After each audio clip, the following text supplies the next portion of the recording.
Okay, a little bit more, and then we'll see how we go.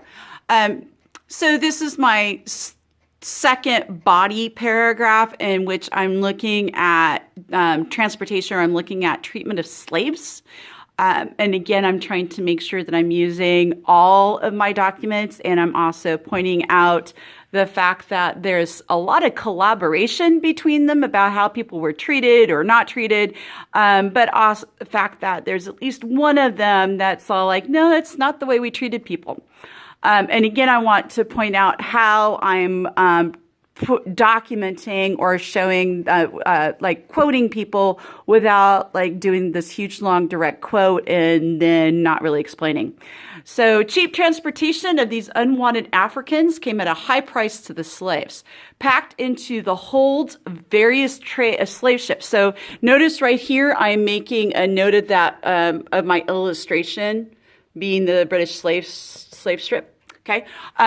People being seasick, ill-fed, usually in areas filled with vomit and extreme despair. Many resisted by leaping overboard or starving themselves. And that, of course, comes from the middle passage, which was our other document.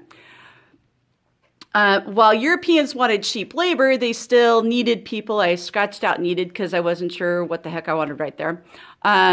People alive, often force feeding or flogging resistors, again from Aquino.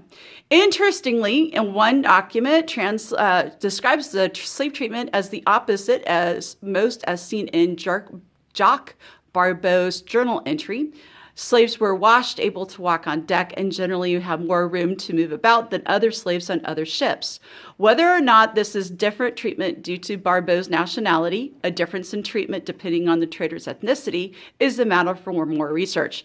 So what I'm doing here is, again, I'm pointing out, according to what they want us to do, according to the rubric, is that if we're noticing collaboration, or if we're noticing things that are contradicting themselves, or in terms of the research, we want to go ahead and point that out. So I'm going to put this on pause for a second and go back over to our rubric and find out how I'm doing. So